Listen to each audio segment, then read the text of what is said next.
नमस्कार। दोपहर समाचार में आपका स्वागत है।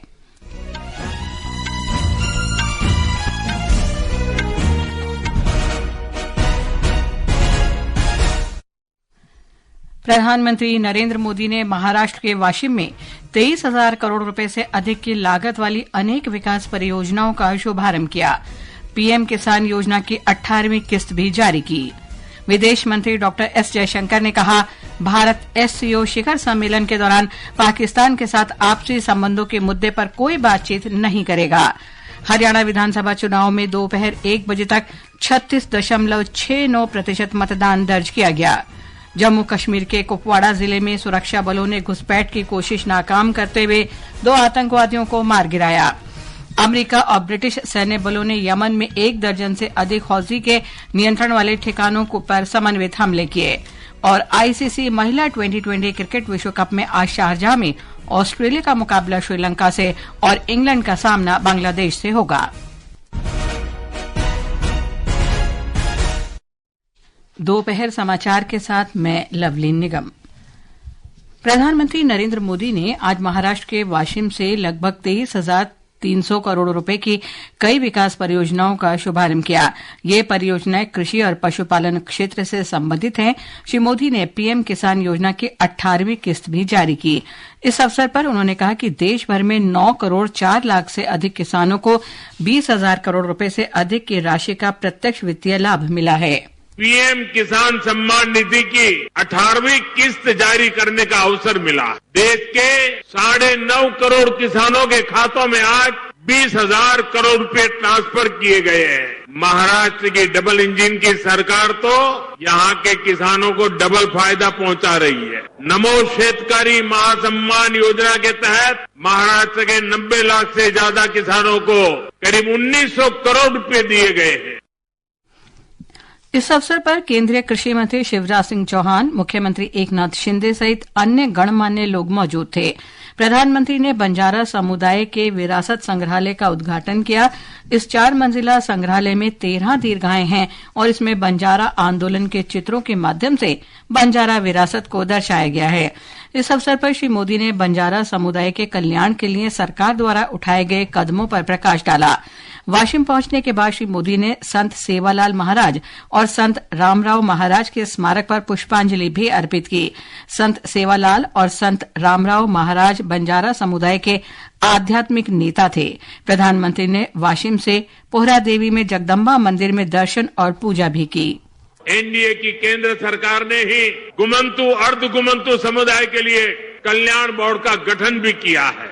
इस समाज के सांस्कृतिक पहचान को सही सम्मान मिले, इस दिशा में भी बीजेपी सरकार और एनडीए सरकारें लगातार काम कर रही है। विकास की गति तेज करने के लिए यहां राज्य सरकार ने संत सेवालाल महाराज बंजारा तांडा समृद्धि अभियान भी चलाया है। महाराष्ट्र के 1 दिन के दौरे के दौरान श्री मोदी आसाम ठाणे में प्रमुख मेट्रो और सड़क परियोजनाओं का उद्घाटन और शिलान्यास भी करेंगे। विदेश मंत्री डॉक्टर सुब्रमण्यम जयशंकर ने कहा है कि इस्लामाबाद में 15 और 16 अक्टूबर को शंघाई सहयोग संगठन की आगामी शिखर बैठक के दौरान भारत पाकिस्तान के साथ अपने संबंधों के बारे में चर्चा नहीं करेगा। नई दिल्ली में आज आईसी सेंटर फॉर गवर्नेंस द्वारा आयोजित शासन संबंधी सरदार पटेल व्याख्यान में भाग लेते हुए उन्होंने मीडिया से बातचीत की। डॉक्टर जयशंकर ने जोर देकर कहा कि शिखर बैठक में उनकी भागीदारी बहुपक्षीय संबंधों पर केंद्रित रहेगी। I am scheduled to go to Pakistan meeting of the SCO heads of government. It will be for a multilateral event. I mean, I'm not going there to discuss India-Pakistan relations. I'm going there to be a good member of the SCO. Doctor Jaishankar ने कहा कि SAARC के मामले में प्रगति नहीं हो रही है क्योंकि हाल के वर्षों में बैठकें नहीं हो पाई। उन्होंने कहा कि इसका कारण एक सदस्य देश दूसरे देश के विरुद्ध सीमा पार आतंकवाद से संलिप्त है। कार्यक्रम के दौरान डॉक्टर जयशंकर ने विवादों, विशेषकर जम्मू कश्मीर से संबंधित विवाद में संयुक्त राष्ट्र को शामिल करने के विरुद्ध सरदार पटेल के ऐतिहासिक दृष्टिकोण को रेखांकित करते हुए कहा कि इस तरह के कार्यों से विदेशी ताकतों को जोड़ तोड़ करने का अवसर मिल जाता है। विदेश मंत्री ने कहा कि किसी भी अन्य पड़ोसी की तरह भारत पाकिस्तान के साथ अच्छे संबंध चाहता है, लेकिन सीमा पार आतंकवाद की अनदेखी नहीं की जा सकती।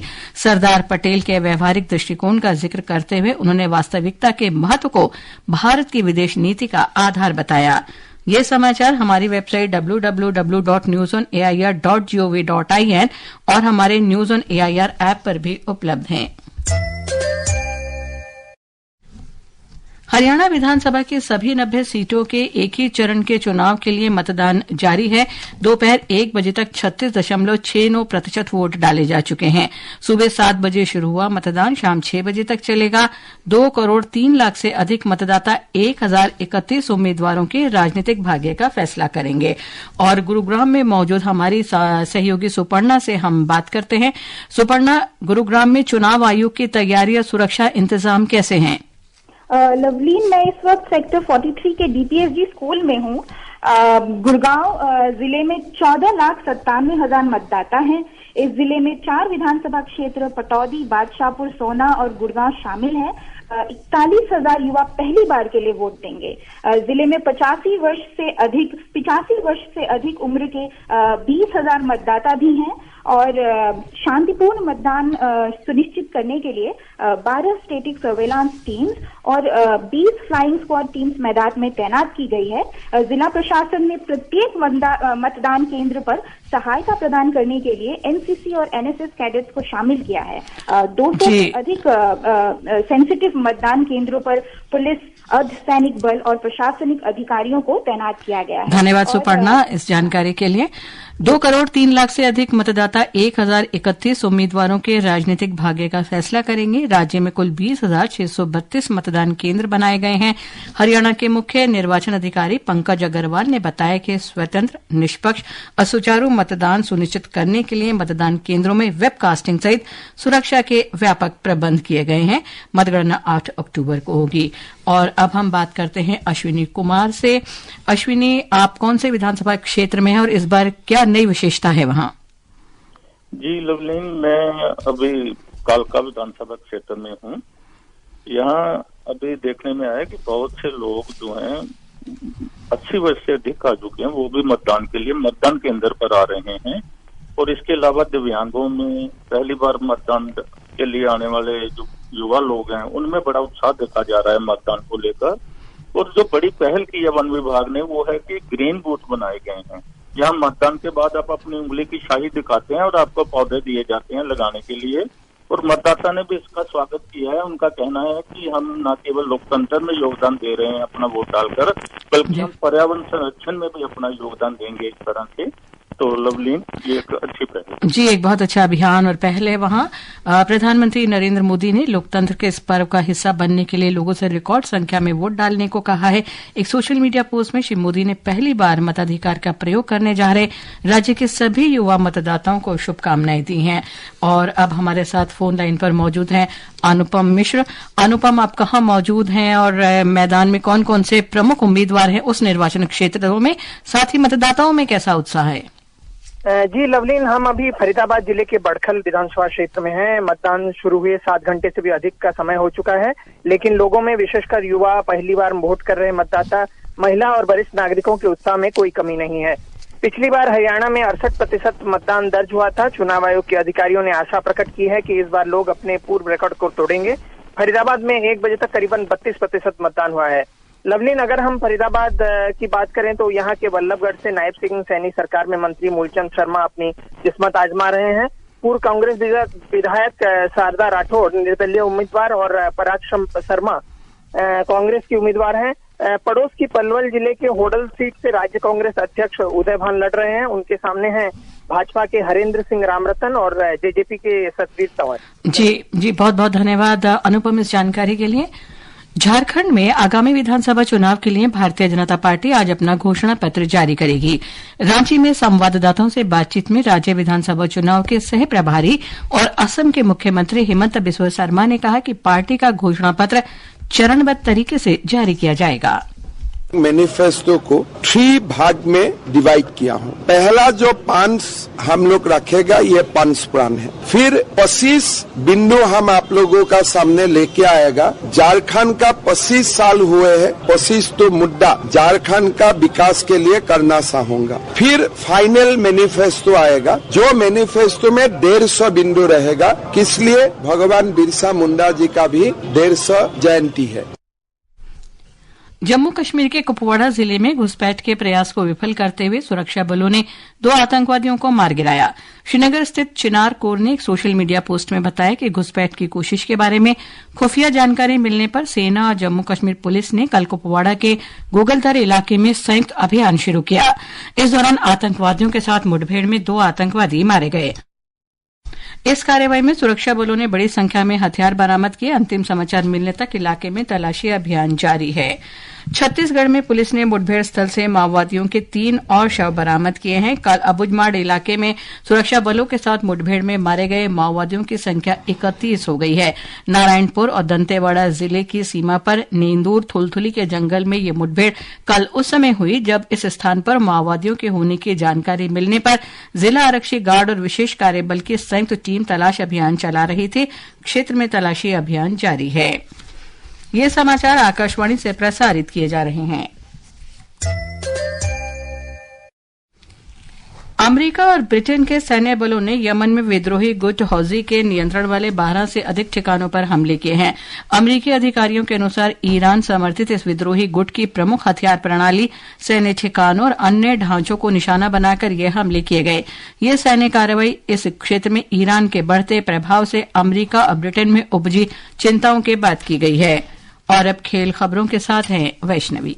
महिला T20 क्रिकेट विश्व कप में आज ग्रुप ए में ऑस्ट्रेलिया और श्रीलंका आमने सामने होंगे। ये मैच भारतीय समयानुसार दोपहर 3:30 बजे से खेला जाएगा। वहीं ग्रुप बी में आज शाम 7:30 बजे से इंग्लैंड का मुकाबला बांग्लादेश से होगा। दोनों मैच शारजाह में खेले जाएंगे। कल न्यूजीलैंड से हारने के बावजूद भारत की सेमीफाइनल की राह अब भी खुली है। भारत कल पाकिस्तान का सामना करेगा। उसके बाद 9 अक्टूबर को वह श्रीलंका और 13 अक्टूबर को ऑस्ट्रेलिया से भिड़ेगा। भारत को ये तीनों मैच जीतने होंगे। वहीं टेनिस में भारत के रोहन बोपन्ना और क्रोएशिया के उनके जोड़ीदार Ivan Dodig ATP Shanghai masters tennis tournament के दूसरे दौर में पहुंच गए हैं। 5वीं वरीयता प्राप्त बोपन्ना और डोडिग की जोड़ी ने कल स्पेन के पाब्लो कैरनो बूस्टा और पेड्रो मार्टिनेज को 6-4, 6-3 से पराजित किया। इस वर्ष जोड़ीदार के रूप में ये उनकी पहली जीत है। सुमित नागल और रामकुमार रामनाथन के पहले दौर में ही बाहर होने से भारत के सिंगल्स में चुनौती समाप्त हो गई है। रामकुमार ने क्वालिफाइंग राउंड से मुख्य ड्रॉ में जगह बनाई थी, जबकि नागल को सीधे प्रवेश मिला था।